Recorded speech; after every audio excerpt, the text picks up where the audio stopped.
Speaking of fantasy leagues, though, you and I are both involved in some aspect with this stacked league. The stacked league is an industry fantasy league, a charity league. Fighting for $10,000 and some more in charity. 5,000 going to Fantasy Cares, 5,000 go to the Champions charity of choice. It's been so much fun to witness.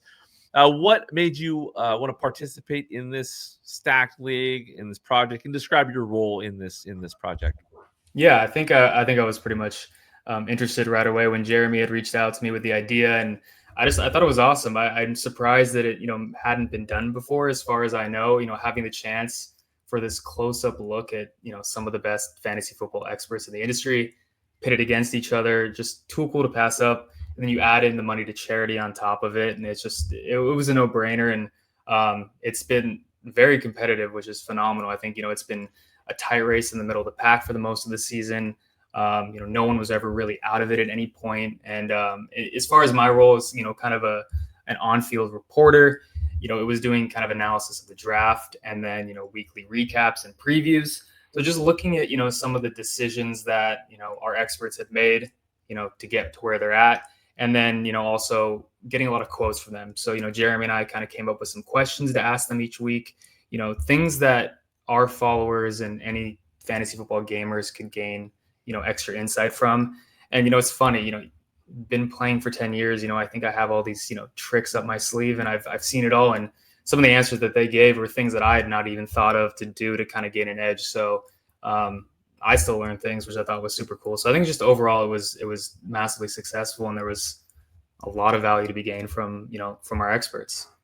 And it's so much activity. I mean, they were so active on the waiver wire, active in trades. I mean, people are fighting, competing, and like you mentioned, from top to bottom, there's been kind of a battle. It's been a battle to get out of last place. There's been a battle to break through and make the playoffs from that middle pack, and then the top. I mean, top four teams have kind of been the top four teams the entire way, which has been so fun. Obviously, it ended up with an incredible final week. Mm-hmm. Last place was determined. You got John Daigle taking it home with, of course, quarterback Jalen Hurts. It just fitting for this last week of the fantasy, regular season. Greg Brainos was Coach Speak Index was in last like the whole season. He finally broke past it. We almost had a 4-way tie for last place, so the competition was hot. Justin Boone, David Kitchen just escaped that just slightly, but all these guys and gals competed so intensely this season. It's not surprising that it was that from last to the middle of the pack was so close. Obviously, Sigmund Bloom kind of shocked it. I mean, it's not shocking because he's been right up there the whole season. But he took that first spot right away from Dave Richard, who was running it the whole season. Which was pretty amazing. Dave Richard gets the 2 seed because he lost to Andy Behrens for the second time this season. So there's a big rivalry Every there. matchup matters, yeah. Oh my gosh, every matchup matters. So Andy gets in. He's got the 6th seed. He holds off Andrew Cooper and Jake Seeley. And now here we are. It's playoff time. That leaves us with 2 big matchups for week 1 of the playoffs. You got Andy Behrens in the 6th seed. You got Kendall Valenzuela as the 3rd seed. From Fantasy Life, it's a fantastic matchup. Talk to me about that matchup. Yeah, this is a close one. Kind of when I went through, top down for each team. Looking at Kendall's team, I think one of the big factors for her is going to be T. Higgins entering concussion protocol earlier this week. Just taking some brutal hits in the last couple of weeks. Kind of surprised that he wasn't taken out of the game in week 14. It seems pretty unlikely that he'll be ready to go in week 15, which makes for some tough decisions in her lineup. She also has to consider Bo Nix versus Caleb Williams. Bo Nix is going to be facing the Green Bay defense. They've been really good as of recently. Caleb Williams has to face the Cleveland defense. That's formidable in itself. That's going to be a tough decision for her. She has, Javonte Williams and Quinshon Judkins as his RB1, RB2. Puka Nacua had a fantastic week. It was good seeing him get a couple touchdowns with Devontae Adams, hogging the limelight for most of the season. And then she has RJ Harvey in her flex. I think what it's going to come down to is, who she has to slot in for T. Higgins, if he's not ready to go, which is likely going to be Jaden Reed. He got his first game back from a long injury stint last week. He had an okay performance, didn't run a whole lot of routes, but still put up, I think, like 7.3 points. So, I mean, her team is still fairly solid. And then we move over and we take a look at, Andy's team. He kind of has this three-headed monster.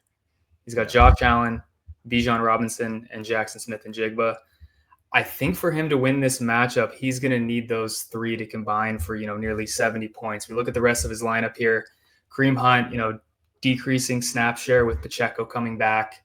Stephon Diggs, decreasing route share for whatever reason. Mike Vrabel, he has his ways.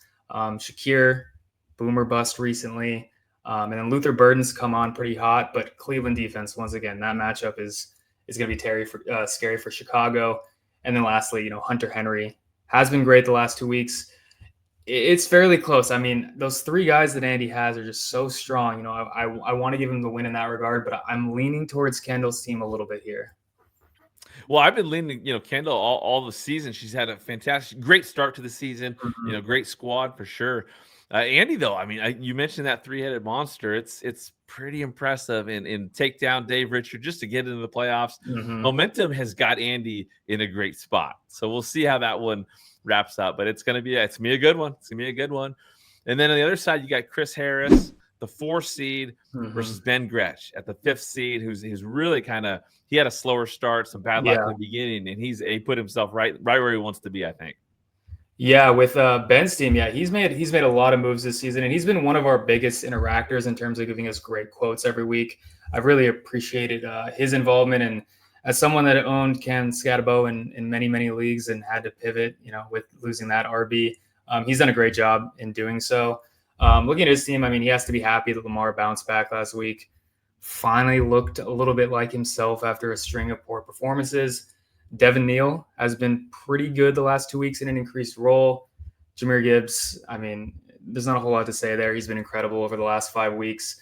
And it's kind of his wide receiver core that I think is going to be, the biggest factor for him. That's Jordan Addison, George Pickens, Xavier Worthy, and Wan'Dale Robinson. Pickens has been phenomenal. I know people have kind of over-propagated the drama after last week's performance, but he's been one of the best wide receivers in the league. He'll be fine against Minnesota, even though they have a pretty good defense. But it's kind of Addison, Worthy, and Wan'Dale. I have some concerns on their boom potential. Bowers has been very touchdown dependent the last 2 weeks.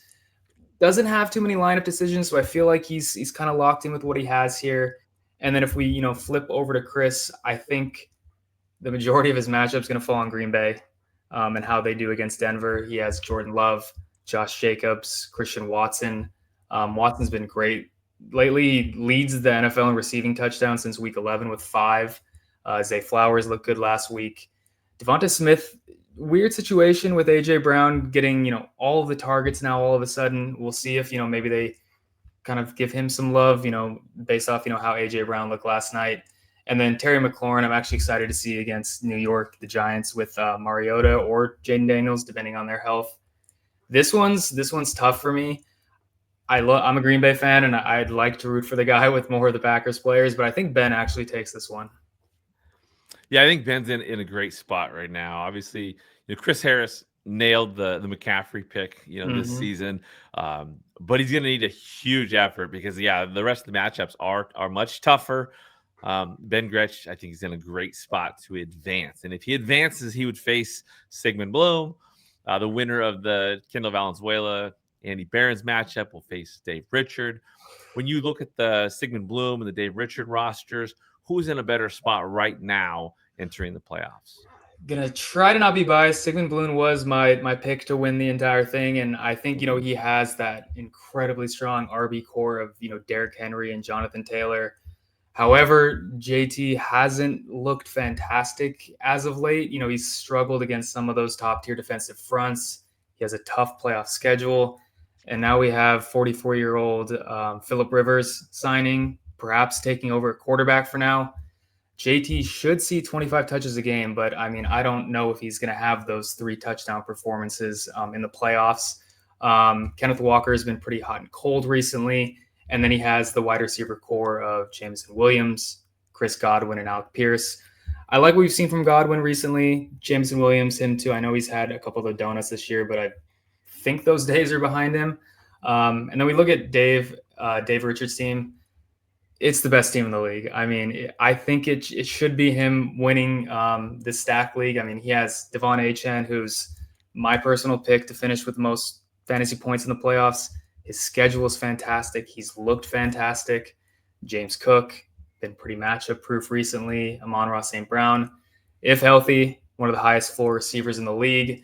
And then he also has Devontae Adams. I think we see him go back to getting those, 3 red zone targets a game going forward.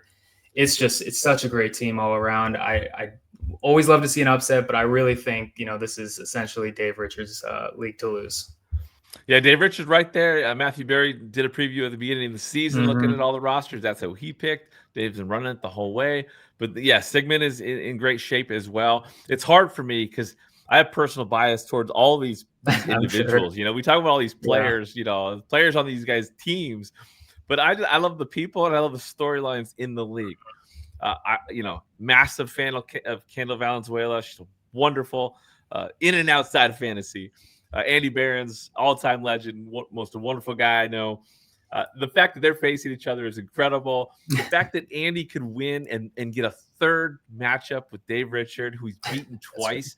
That's what this league needs. Yeah. No offense to Kendall. I want Kendall to go all the way. But we need the drama. But gosh, if Andy can face Dave one more time, I mean, that's if you want content, that's content. And then you got Sigmund Bloom, football guys, legend, fantasy industry legend. Then you can host Ben Gretsch potentially in this matchup. Ben Gretsch is a Seattle guy. I want Ben Gretsch to go all the way. But I love Sig. I got to have Sig go all the way. So I love the storylines. Again, Chris Harris, wonderful. Andy Behrens, Kendall Valenzuela, all these competitors are near and dear to my heart. I want to see a phenomenal run. So let's bring the storylines. Let's make it fun. If you look at on paper and ignore everything I just said about my biased feelings toward each one of these managers, who do you think is going to win it? You said Dave has got the team, but is that what you think is going to play out? It's funny because I feel like in the majority of my leagues, whatever the top seed is or the favorite heading to the playoffs never actually wins. I feel like it's always some sort of underdog story, someone with that fringe flex player that just has a 3-game streak of their entire life. If I'm gonna give the easy answer, I do think Dave has the best team, but does that mean he's gonna win?